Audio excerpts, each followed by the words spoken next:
శ్రీగురుభ్యో నమః. హరి ఓం. శ్రీమహాగణాధిపతయే నమః. శ్రీమహాసరస్వత్యై నమః. శ్రీగురుభ్యో నమః. హరి ఓం. ప్రతి మాసము కూడా గ్రహ సంచారంలో అనేటువంటివి ద్వాదశ రాశుల్లో జరుగుతూ ఉండడం వల్ల మేషం నుంచి మొదలుపెట్టుకుని మీనరాశి వరకు కూడా ఏ ఏ రాశిలో ఏ గ్రహస్థితులు మారడం వల్ల వారికి జరిగేటువంటి ప్రభావం ఏమిటి, ఏ స్థితిగతులు వాళ్ళు మారుతున్నారు, ఆర్థికంగా నిలబడేటువంటి అవకాశం ఏమన్నా ఉండబోతుందా, శత్రునాశనం ఏమన్నా జరిగే అవకాశం కానీ, లేదా శత్రువులు మనల్ని ఇబ్బంది పెట్టేటువంటి అవకాశం కానీ అసలు ఏ నెలలో జరుగుతుంది, జరగడానికి ఏ రాశి ప్రభావాల్లో ఏ నక్షత్ర ప్రభావయుక్తంతో ఏ స్థితిలో వాళ్ళు రావడం వల్ల మనలో ఆలోచనలు మారుతున్నాయి అనేటువంటి విషయంలో, పైగా ఈరోజు ఆలోచించేటువంటి విధానం రేపు ఉండదు. ఒక దృఢ సంకల్పం ఈరోజు తీసుకున్న 4 రోజుల తర్వాత సంకల్ప బలం మారిపోతుంది. ఏం చేస్తాంలే, చూద్దాంలే, అన్నీ ముందే విధి నిర్ణయాలు అయిపోయి ఉంటాయిలే, ఇటువంటి మాటలు ఎందుకు మనం మాట్లాడుతాం? ప్రమాదాలు అనేటువంటి ఈ నెలలోనే ఎందుకు జరుగుతాయి? కొంతమందికి ప్రతి సంవత్సరము కూడా ఏదో ఒక మాసంలో అదే మాసంలో జరుగుతూ ఉంటాయి. అలా ఎందుకు జరుగుతాయి? వీటన్నిటికీ గల కారణాలు ప్రధానంగా ఏమిటంటే నక్షత్ర ప్రభావాల యుక్తంతో రాసులలో నవనాయకుల యొక్క సంచారణ మారడం వల్ల జరగటం అనేటువంటిది జరుగుతుంటుంది. పౌర్ణమి అమావాస్య వ్యవస్థతోటి గ్రహణాల యొక్క స్థితిగతులు అనుసరించుకుని ఈ నవగ్రహాలు స్థానాలు మారడం వల్ల మన యొక్క జాతకంలో అనేకమైనటువంటి మార్పులు జరిగి మనం అనుకున్నటువంటి అచీవ్మెంట్ అవ్వడం, చివరి వరకు ధనం వస్తుంది అనుకుని చివరి మూమెంట్లో రాకపోవడం, వివాహం అవ్వడానికి అన్ని ఏర్పాట్లు చేసుకున్న తర్వాత ఏదో ఒక ఇబ్బందితో దూరం అవ్వడం, ఈ నెల నేను కన్ఫామ్ అయ్యాను పర్వాలేదు అనుకున్నప్పుడు అది మళ్ళీ ఇబ్బంది పెట్టడం, ఎంత ప్రయత్నించినా ఉద్యోగ ప్రాప్తి కలగకపోవడం, ఎంతసేపటికి కూడా అందరూ బాగానే ఉన్నారు, నా యొక్క జాతకంలోనే ఇబ్బందిగా ఉంది, నేనొక్కడిని మాత్రమే సమాజానికి వ్యతిరేకంగా ఉన్నాను అనేటువంటి ఆలోచనలు రావడం, వీటన్నిటికీ గల కారణాలు ఏమిటంటే నవనాయకుల యొక్క స్థితిగతులు ఆధారం. ఇప్పుడు మనం మార్చి 15వ తారీఖు నుంచి ఏప్రిల్ 18వ తారీఖు వరకు కూడా రవి స్థానం మారుతూ ఉండడం వల్ల మేషం నుంచి మొదలు పెట్టుకుని మీనరాశి వరకు కూడా ఏ విధమైనటువంటి స్థితిగతులు మారుతున్నాయి అనేటువంటి విషయాన్ని మనం చర్చించుకుంటాం.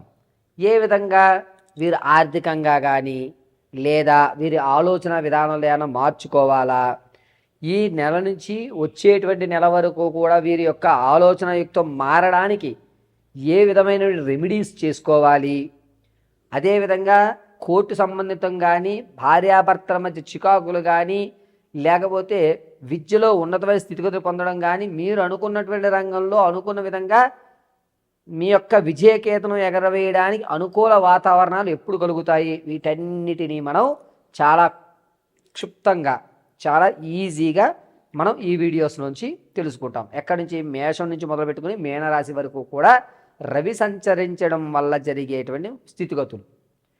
అందరిలాగే ద్వాదశంలో రవి, అష్టమంలో రవి, రవిస్థానం గురుడు వక్రీభవిస్తూ 8వ ఇంటి నుంచి 11వ ఇంటికి చూస్తోంది. ఇలాగా మనం వివరించామనుకోండి, మీరు అర్థం చేసుకునేటువంటి స్థితులు కొంతమందికి ఉంటాయి, అర్థం కాని వారు కొంతమంది ఉంటారు. కాబట్టి రవిస్థానం మారుతూ ఉండడం వల్ల మేషం నుంచి మీనం వరకు ఏ ఏ ఫలితాలు జరగబోతున్నాయి అనేది మనం అత్యంత క్లియర్గా ఇప్పుడు మీకు వివరించి చెప్పడం జరుగుతుంది. ఈ రవి సంక్రమణ జరగడం అనేటువంటి దాని వల్ల జరిగేటువంటి ప్రభావాలు కేవలము గోచార రీత్యా మాత్రమే తెలియజేస్తున్నాను. ఇది గుర్తుపెట్టుకోండి, నేను తెలియజేసేది కేవలం గోచార రీత్యా మాత్రమే, వ్యక్తిగతంగా కాదు. ఈ విషయాన్ని దృష్టిలో పెట్టుకుని చక్కగా నేను చెప్పేటువంటి మేషం నుంచి మీనం వరకు కూడా రానున్న మార్చి 15వ తారీఖు నుంచి ఏప్రిల్ 18వ తారీఖు వరకు జరిగేటువంటి విపత్తులు దానివల్ల తీసుకోవాల్సిన జాగ్రత్తలు, మనం ఎదరికి వెళ్ళాలంటే ఏ విధంగా ఉండాలి అనేటువంటి మన కఠినమైన నిర్ణయాలు ఇప్పుడు మనం తెలుసుకుందాం. తదుపరి వృశ్చిక రాశి వారు మార్చి 17వ తారీఖు నుంచి ఏప్రిల్ 18 వరకు కూడా ఆర్థికంగా అనేకమైన ఇబ్బందులు ఈ వృశ్చిక రాశి వారు చవి చూడవలసి వస్తుంది. పైగా ఈ వృశ్చిక రాశి వారు ఏ సంబంధము లేకపోయినా ఇతరుల యొక్క బాధ్యత నేను తీసుకుంటున్నాననే నిర్ణయం మీ అతి మంచితనానికి వెళ్ళి లేనిపోనిది తలకరాసుకోవడం అనేది జరుగుతుంది. కాబట్టి మీరు ఏదైనా నిర్ణయం తీసుకునేటప్పుడు మీ యొక్క భార్యతోటో, తల్లిదండ్రులతోటో, స్నేహితులతోటో, మీకు ఆప్తులు అనుకున్న వాళ్ళతోటో ఆలోచించి నిర్ణయం తీసుకోండి. 1-2 సార్లు ఆలోచించండి. క్షణికాలాల్లో నిర్ణయాలు ఎట్టి పరిస్థితుల్లో వృశ్చిక రాశి వారు తీసుకోకండి. పైగా రాజకీయాల్లో ఉన్న వారికి ఏముందిలే అనేటువంటి ఒక ఎత్తు గర్వం పెరిగేటువంటి అవకాశం ఏర్పడుతుంది. కొంచెం సమన్వయం పాటించి మాట్లాడేటప్పుడు గర్వం లేకుండా వినమ్రంగా మాట్లాడండి. అది మీకు కలిసి వచ్చేటువంటి సూచనగా చెప్పవచ్చు. లేని పక్షంలో వచ్చేటువంటి ఏప్రిల్ 3వ తారీఖు నుంచి మీ రాజకీయ మనుగడకి కాస్త ఇబ్బందిదాయకమైన అవకాశాలు గోచరిస్తున్నాయి. సంగీత, సాహిత్య, సినీ కళా పరిశ్రమలో ఉన్న వారికి మాత్రం మంచి అవకాశాలు ఏర్పడుతున్నాయి. మంచి యోగ్యదాయకంగా ఉందని చెప్పుకోవచ్చు. కొత్త కొత్త స్నేహితులు, పైగా మీ యొక్క సాహిత్యంలో కానీ మీకంటూ కొత్త కొత్త వరవళ్ళు నేర్పి మిమ్మల్ని ఒక స్థాయిలో పెట్టేటువంటి మంచి మంచి స్నేహితులు ఏర్పడుతున్నారు. అది కూడా ఈ మార్చి 27 తర్వాత నుంచి ఏప్రిల్ 12వ తారీఖు మధ్యలో మంచి స్నేహితులు ఏర్పడుతున్నారు. ఆర్థికంగా నష్టపోయేటువంటి ధోరణి ఎక్కువగా కనబడుతుంది. తాత ముత్తాతల నుంచి లభించేటువంటి ఆస్తి ఖచ్చితంగా వస్తుంది. కానీ దాన్ని ధారాత్వం చేసేటువంటి అవకాశమే ఎక్కువగా గోచరిస్తుంది. భార్యాభర్త వచ్చి కీచులాట్లు పెరుగుతాయి. పైగా మీరు అనుకున్నటువంటి విధంగా సంతానయుక్తం యోగ్యం లేకపోవడంతో ఏదో ఒక ఖచ్చితమైన నిర్ణయం తీసుకుని కృత్రిమంగా అయినా సరే ఈ నెలలో నేను సంతానాన్ని కలిగించుకోవాలి అని దృఢ సంకల్పం అయితే నిర్ణయం తీసుకుంటారు. ఆ నిర్ణయం అంత ఖచ్చితమైనది కాదు. వివాహం కొరకు చూసే వాళ్ళకి ఈ నెల కొంచెం గడ్డుకాలంగా ఉందని చెప్పుకోవాలి. వివాహయుక్తానికి అయితే వాయిదా వేసుకోవాలని చెప్తాను.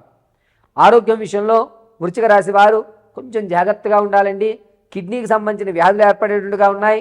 ఆపరేషన్ జరిగేటువంటి అవకాశం కూడా ఎక్కువగా గోచరిస్తుంది.